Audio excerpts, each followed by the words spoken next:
Khawar point میں خوش آمدید. چلو اب ساتھ چلتے ہیں. بائے شمسہ اقبال.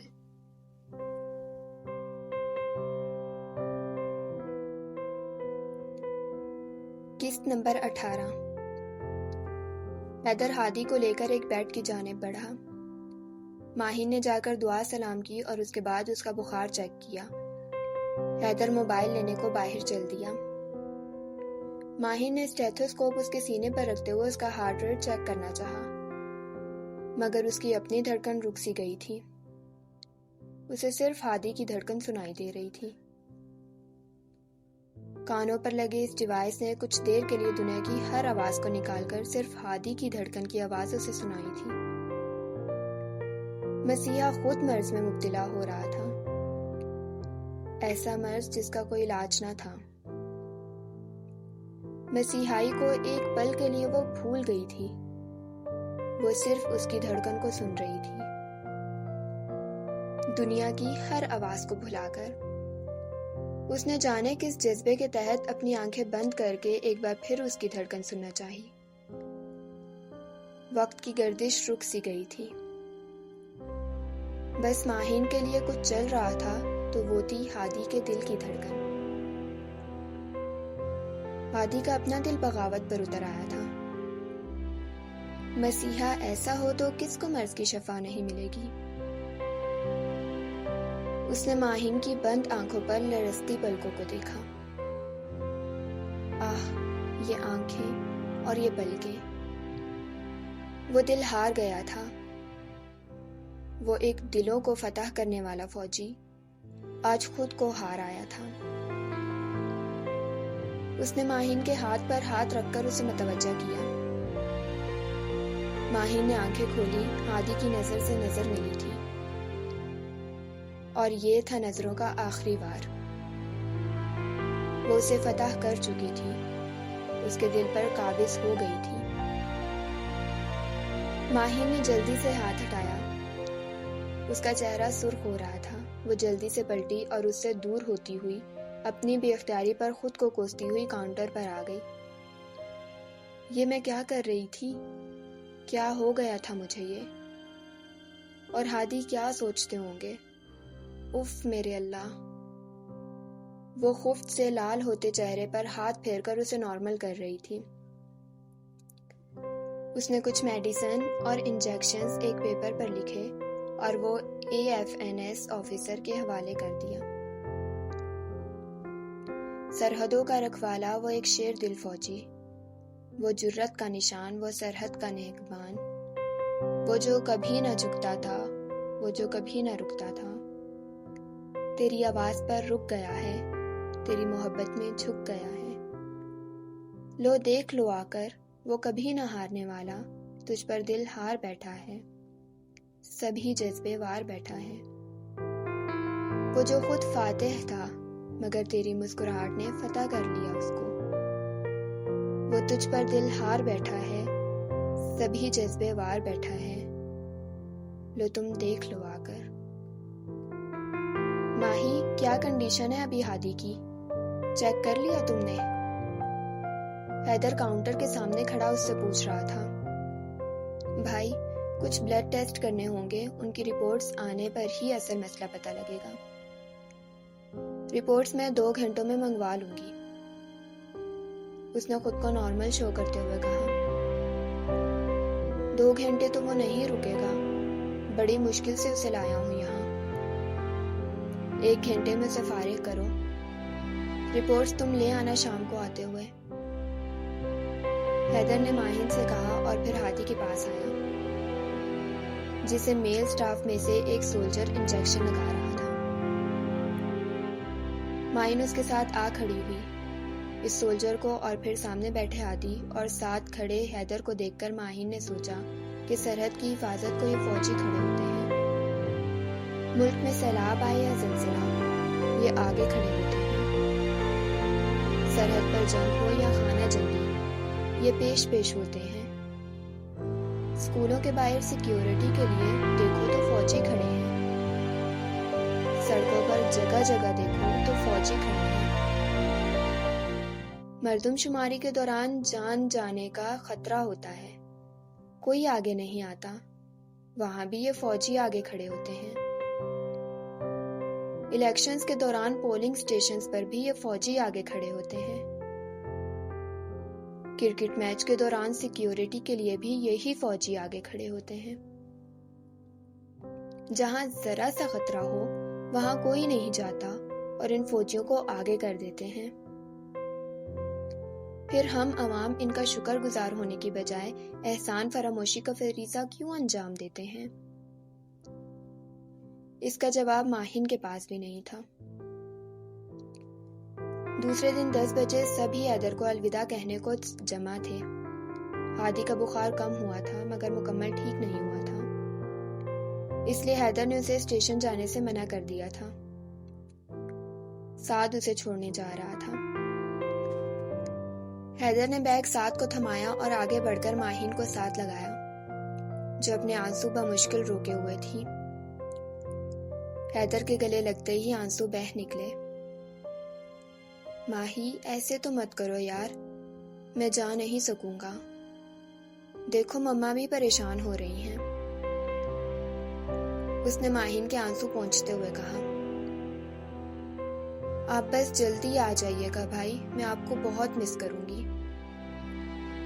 وہ اس کی بازو پر سر ٹکائے بچوں کے انداز میں کہہ رہی تھی۔ ہادی دلچسپی سے اس کی یہ حرکتیں دیکھ رہا تھا۔ وہ جانتا تھا حیدر ماہین سے بہت پیار کرتا ہے۔ پھر اس نے آگے بڑھ کر سعدیہ بیگم کو گلے لگایا۔ راشدہ بیگم سے دعا لینے کے بعد وہ ہادی کی طرف بڑھا، اس سے گلے لگایا۔ I will miss you یار، کیڈٹ شپ سے لے کر اب تک پہلی بار ہم الگ ہو رہے ہیں۔ حیدر اس کی پیٹھ تپکتے ہوئے کہہ رہا تھا۔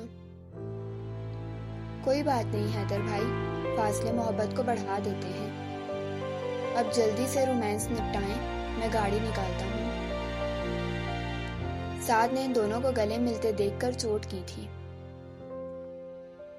تم اپنا خیال رکھنا اور اگر طبیعت ٹھیک نہ ہوئی تو ہاسپٹل ضرور جانا اور مجھے کال کرتے رہنا۔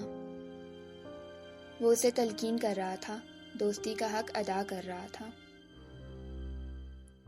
ماہی اور مما پریشان ہوں گی آج، کوشش کرنا آنٹی کو کچھ دیر یہاں روک لینا یا انہیں ساتھ لے جانا کچھ ٹائم کے لیے۔ ماہی بہت ایموشنل ہے میرے بارے میں، وہ بہت پریشان ہوگی، میں ساتھ کو بھی کہہ دوں گا، تم بھی خیال رکھنا ان کا۔ حیدر اس کے ساتھ چلتے ہوئے کہہ رہا تھا، آپ دونوں کی محبت پر کچھ میرا بھی حق ہے، دو بڑے بھائی ہیں میرے، یار پتہ بھی لگنا چاہیے۔ سعد یہ کہتے ہوئے ان دونوں کے گلے لگ گیا۔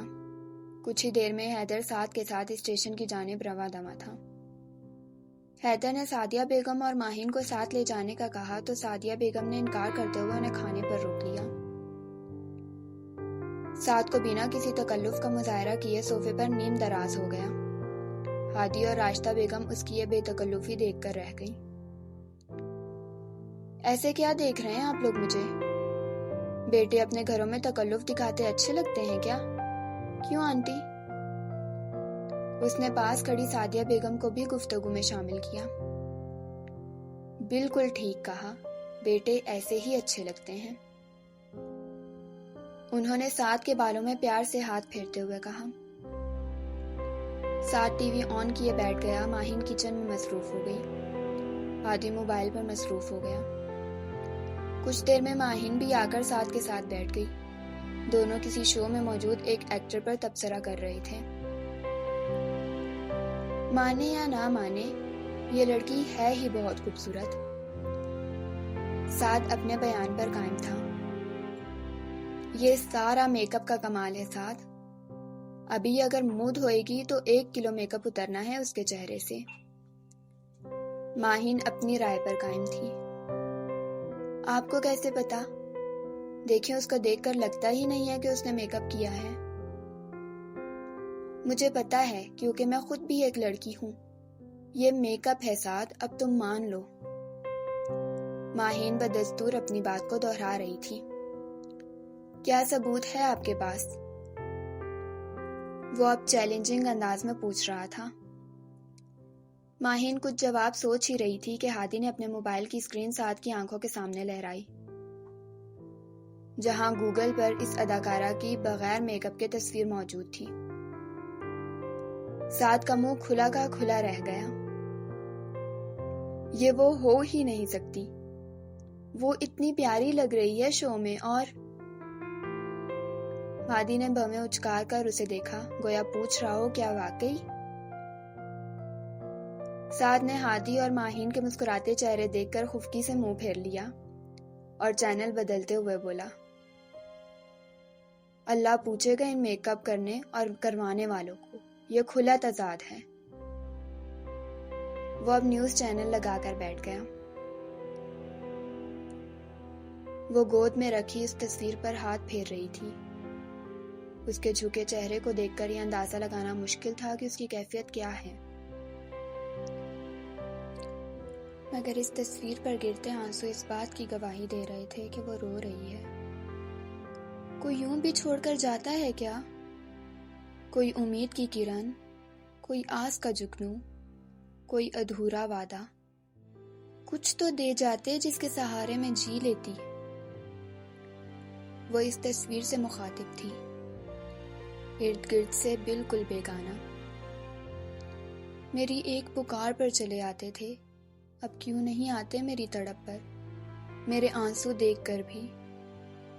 وہ اب تصویر پر ہاتھ پھیر رہی تھی، آنسو اس تصویر پر پھیل رہے تھے۔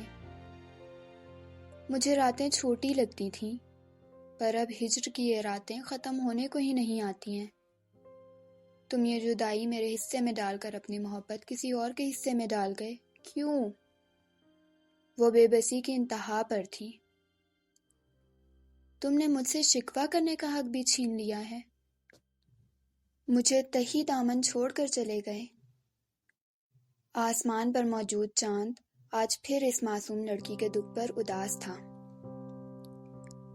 اداس راتیں، اداس باتیں، اداس دن ہیں، اداس راتیں، دکھوں کی وادی میں کہاں کھو گئی ہیں چاہتیں، ظلم کے اس بازار میں قربان ہو گئی ہیں محبتیں، رہ گیا ہے رنج و الم بس، یہ ہے عداوتوں کا کمال بس۔ سعد لاؤنج میں بیٹھا کولڈ ڈرنک کے ساتھ ساتھ سنیکس سے لطف اندوز ہو رہا تھا۔ ماہین سامنے کچن میں بنی شیلف کے پاس کھڑی سلاد کاٹ رہی تھی۔ ہادی مسلسل اسے دیکھ رہا تھا، اس کے ہاتھوں کو، اس کی پلکوں کو، اس کی خود پر جمی مسلسل نظروں سے کنفیوز ہو کر ہاتھوں کی کپکپاہٹ چھپاتی لرزتی پلکوں کے ساتھ کھڑی ماہین سیدھا ہادی کو اپنے دل میں اترتی محسوس ہو رہی تھی۔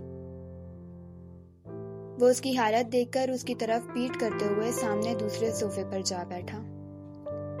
سعد، اس نے کولڈ ڈرنک کا گلاس اٹھاتے سعد کو پکارا۔ اس نے مسلسل ٹی وی پر نظریں جمائے ہی جواب دیا۔ یار، یہ محبت ہوئی ہے کہ نہیں، اس بات کو کنفرم کیسے کیا جاتا ہے؟ سعد نے ابھی گھونٹ بھرا ہی تھا کہ وہ ساری ڈرنک منہ کے ساتھ ساتھ ناک کے راستے باہر آئی، کچھ سامنے بیٹھے ہادی کے کپڑوں پر گری اور کچھ اپنے کپڑوں پر۔ اسے اچھو لگ گیا۔ ہادی اس کی اس حالت پر بوکھلا کر رہ گیا۔ ماہین بھی جلدی سے باہر کو بھاگی۔ ہادی نے اٹھ کر اس کی پیٹھ تھپکی، اس کی حالت کچھ سنبھلی تو ماہین نے پانی کا گلاس اس کی جانب بڑھایا۔ اس کی کھانسی رکی تو ہنسی کا فوارہ پھوٹ پڑا۔ ہادی اس کے اس ریاکشن پر دانت پیس کر رہ گیا، جبکہ ماہین ہونکوں کی طرح اسے دیکھ رہی تھی۔ آپ ہی کچھ نہیں ہے، ایک جوک پر ہنسا تھا جو بس ایسے ہو گیا۔ وہ ماہین کو کھڑا دیکھ کر بولا۔ ماہین دوبارہ کچن کی طرف بڑھ گئی۔ ابھی حیدر بھائی کو گئے تھوڑی ہی دیر ہوئی ہے اور آپ کے دل میں ان کی محبت جاگ اٹھی، وہ ہنستے ہوئے ہادی سے کہہ رہا تھا۔ تم سے کچھ کہنا ہی فضول ہے، میں حیدر کی بات نہیں کر رہا تھا۔ ہادی زچ ہوا۔ پھر کسی اور کی بات کر رہے ہیں؟ یعنی یہ بخار موسمی بخار نہیں، محبت کا بخار ہے۔ ارے واہ، جیو میرے بھائی۔ وہ ہادی کی پیٹھ تھپکتے ہوئے بولا، یار میں صرف پوچھ رہا تھا، ایسا کچھ بھی نہیں ہے۔ ہادی اب سعد کے سامنے بات کر کے پچھتا رہا تھا۔ کون ہے وہ بد نصیب جس پر آپ دل ہارے ہیں؟ مجھے اس سے ملنا ہے۔ کوئی معمولی لڑکی تو ہوگی نہیں جس نے میجر ہادی کا دل فتح کیا ہے، کیونکہ یہ وہ قلعہ تھا جس کی دیواروں کے اندر کوئی جھانک بھی نہیں سکتا تھا۔ کجا کے فتح کرنا؟ وہ رازداری سے اس سے پوچھ رہا تھا۔ سعد، تم اپنا منہ بند ہی رکھو، جب بولتے ہو فضول ہی بولتے ہو۔ ہادی نے اسے ڈپٹا۔ بھائی چلے مذاق چھوڑیں۔ وہ سیدھا ہوتا ہوا ہادی کے پاس بیٹھا۔ بتائیں کیا ہوا ہے؟ کوئی لڑکی پسند آ گئی ہے کیا؟ وہ اب سنجیدگی سے پوچھ رہا تھا۔